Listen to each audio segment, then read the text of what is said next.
Jesus foi o primeiro escândalo de Deus, do nível escândalo de Cristo. Porque todos os que viveram antes de Jesus foram escândalos de Deus no mundo. Todos os profetas, abra aquela lista de Hebreus 11, todo mundo ali foi escândalo de Deus. Abel foi um escândalo de Deus, porque o sangue de um animal é que foi aceitável diante de Deus e não aquela oferta linda, colorida de Caim. E assim por diante. Cada pessoa que você vê foram pessoas ridicularizadas na sua geração, mas que acabaram sendo o veículo de graça e salvação, como Noé, ou o povo de Israel saindo do Egito. Escândalo absoluto. No fim, olha o que aconteceu. No fim, o Mar Vermelho é afastado por um forte vento, eles passam. O Jordão para na hora exata em que eles iam atravessar, porque houve um desbarrancamento.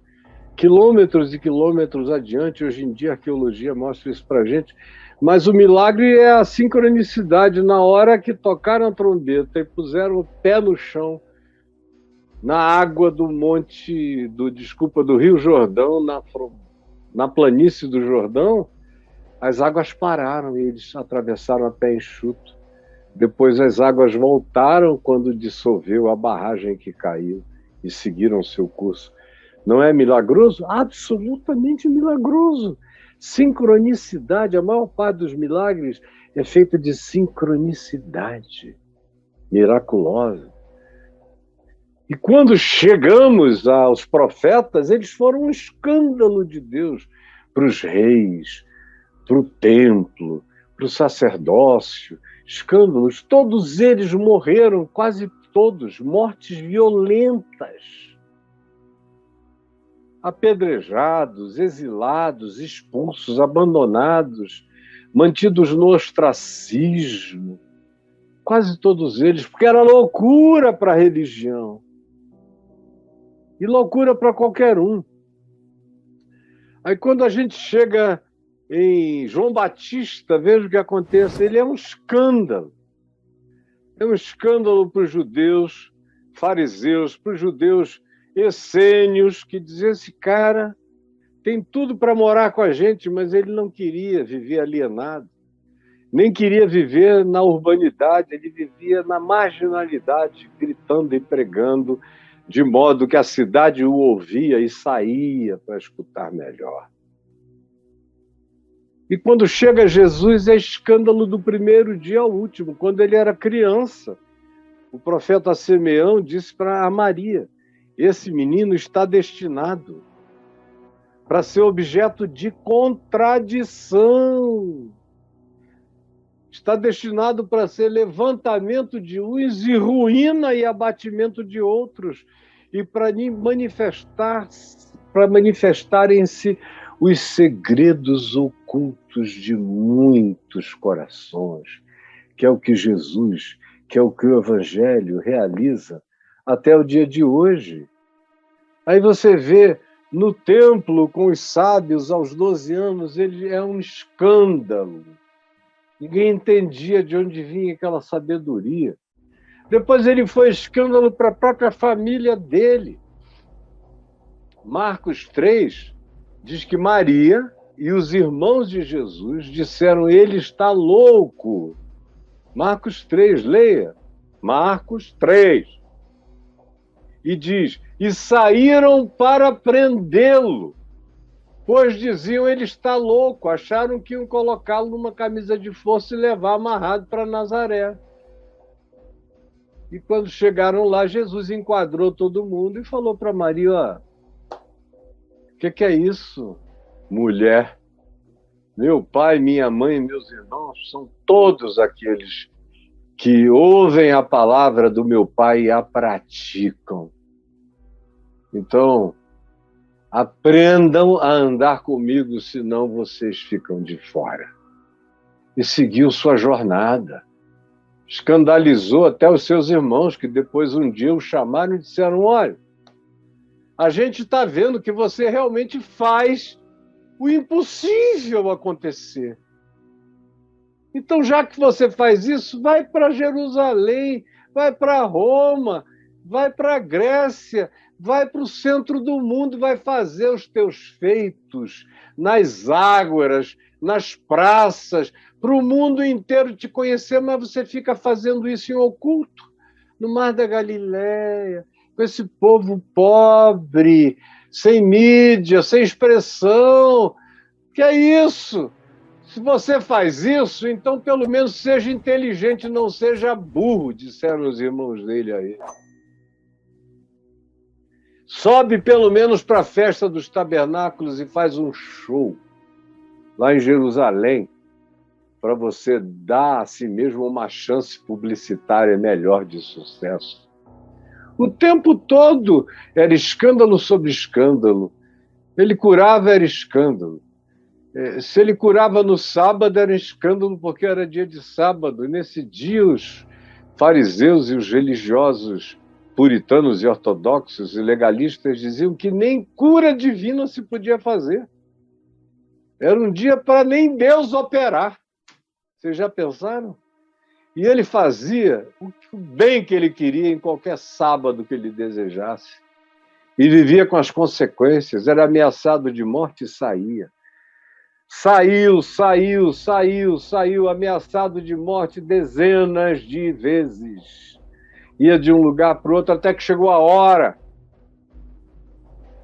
E acontecia um escândalo aqui, ele mudava para outro lugar, chegava no outro lugar, ele fazia bem a um grupo, tinha que fugir para outro. Porque todo bem era perseguido, como todo bem será perseguido aonde houver religiosos.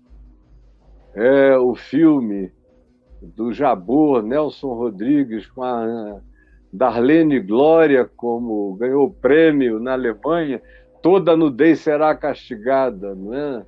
Entre os judeus, vendo Jesus curar, toda cura, todo milagre será punido. E se for em dia de sábado, pode te levar à morte. E foi de escândalo em escândalo que ele foi, até o último escândalo, que era o escândalo supremo da cruz. Cruz era a morte do malfeitor, era o madeiro onde eram pendurados os amaldiçoados. Ele morreu a morte dos desprezados, rejeitados, amaldiçoados, banidos, dos hereges, mais tarde, dos que tinham sido reprovados pela Inquisição e que foram queimados ou apedrejados. Ele foi crucificado e morto na cruz. A morte da ignomínia levou e carregou o vitupério, a vergonha, a exposição, nu. O que você vê nessas pinturas é a reverência do artista e para com os religiosos. Porque, na realidade, Maria Madalena, outra Maria, Salomé, as mulheres todas descritas como estando à volta da cruz com João e os demais soldados romanos e os curiosos judeus estavam vendo ali Jesus com pinto, com pênis para fora, com saco pendurado, todo ferido. Você tem que parar de pensar em querubim, com aquela coisinha, era um espetáculo cruento de escândalo. E as mulheres chorando diante de um homem nu, pelado, morrendo, aquela agonia desesperadora. E elas dizendo, ai, é Deus Salvador, meu Deus. Mas até o centurião romano, quando Jesus entregou o Espírito, e ele viu a terra tremer, tudo em cima escurecer, trovões rebombarem, relâmpagos e raios caírem para todo lado, e uma chuva torrencial se derramar, e o sol se apagar. Tem uma tradição cristã antiga que provavelmente seja mais poética do que verdadeira, que diz que naquele mesmo dia, em Roma, alguém viu algo acontecendo no cosmos estranho, um escurecimento estranho do Sol, e teria dito alguma coisa parecida com ou o universo volta ao caos, ou o Senhor da criação padece. É bonito se tivesse acontecido. É uma bela poesia, porque ou o universo está voltando ao caos, ou é o Senhor da criação que padece. Mas vamos deixar na conta de poesia, não precisa. A grande poesia vem do centurião romano, que vê aquilo tudo acontecendo e o chão tremendo, e Jesus morrendo, e diz: verdadeiramente, este homem era o Filho de Deus. Esse é outro escândalo. E o escândalo maior é que ele ressuscita e não faz nenhuma questão de dizer: vamos entrar em Jerusalém, que eu vou entrar no templo agora ressuscitado, vou fazer um discurso no Sinédrio, vou fazer uma visita para Pilatos, para a mulher dele, que vai ter um infarto, vai cair dura. Herodes, não. Só vocês chamem os meus discípulos e voltem lá para o começo, para Galiléia. Lá vocês me verão. Então, Davi Miranda Neto, vale a pena ser um escândalo de Cristo no mundo. Eu passei esses 50 anos da minha vida sendo um escândalo de Cristo no mundo. O tempo todo. Por causa de alguns episódios, porque foram episódios, eu poderia até chamar de surto, porque hoje eu enxergo o que aconteceu como um surto necessário, uma eclosão do meu inconsciente, um surto, que teve sua necessidade histórica, terapêutica e curadora para o meu ser. Mas fora os episódios, eu vivi os últimos 50 anos, os primeiros 25, como um escândalo do Evangelho de Cristo.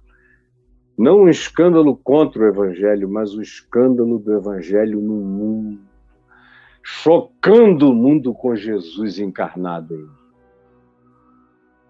E passados esses episódios, eu continuei a ser um escândalo de Cristo.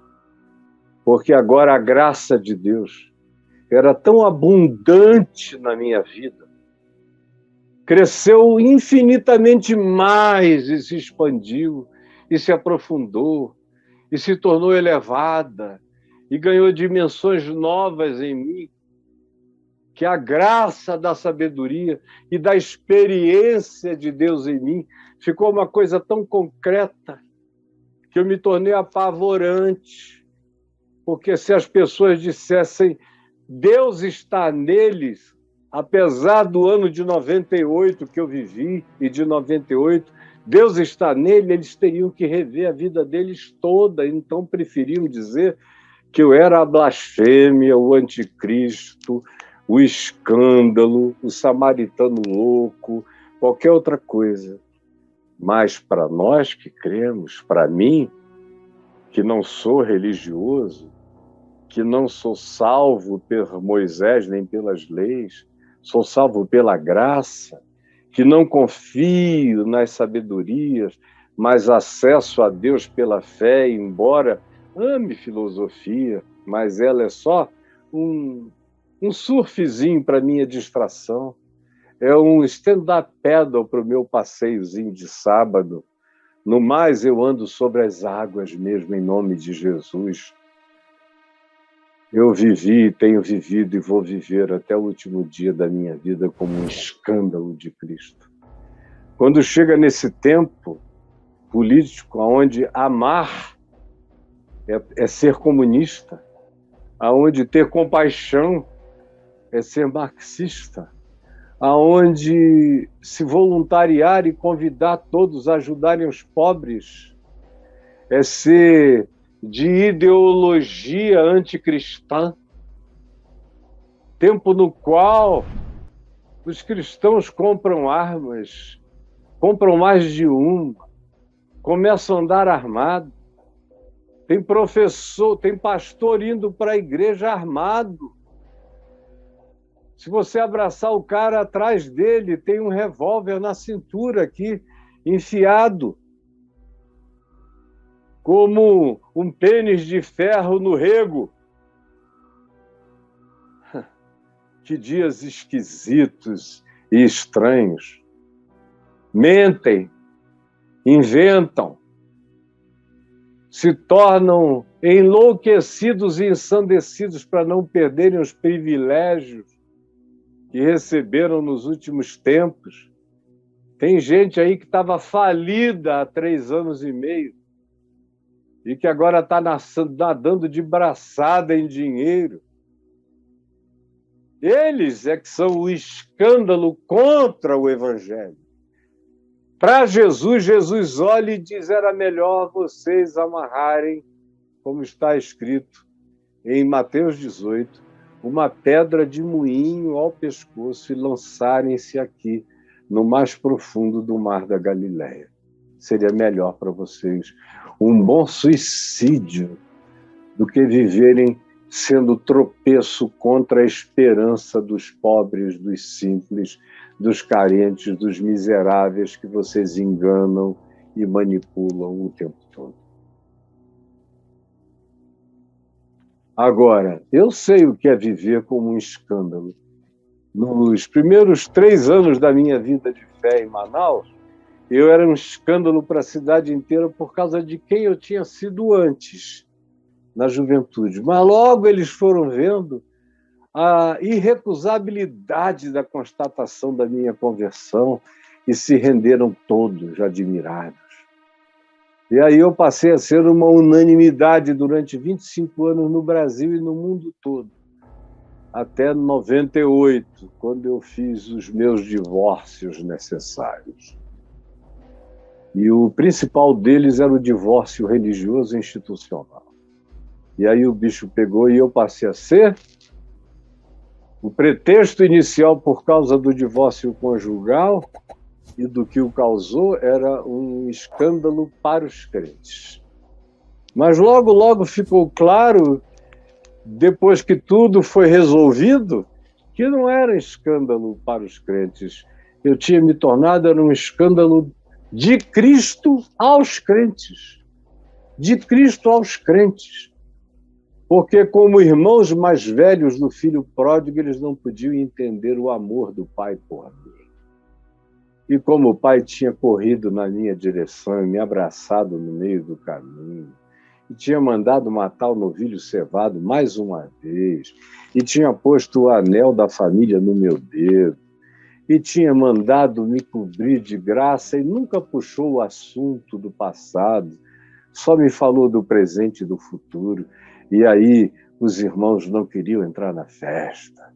É o que está acontecendo contigo, Davi Miranda Neto. Eles estão sem querer entrar na festa da graça, do convite. Mas fica firme, meu filhinho.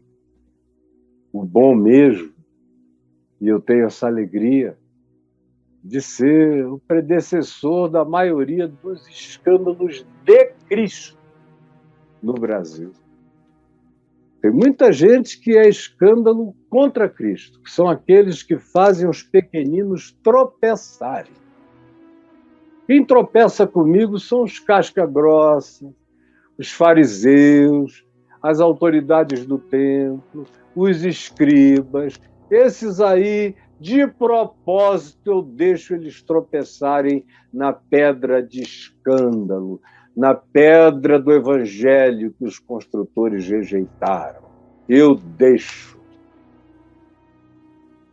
São velhos demais para serem poupados. Tem que se arrebentar na pedra para se converter. Tem que se ralar todo para se converter. Do contrário, vão morrer insensíveis.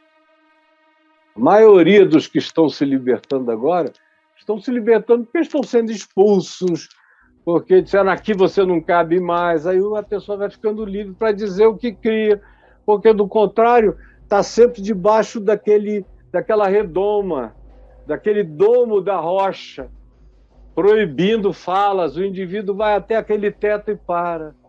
Aí tem que sair um pouquinho dali para falar para um grupo menor, porque dentro daquele outro não pode. Você, meu filho, neto, fique livre, não negocie, não barganhe a liberdade do Evangelho com ninguém. E aproveite a sua juventude até o fim da sua vida para viver apaixonado,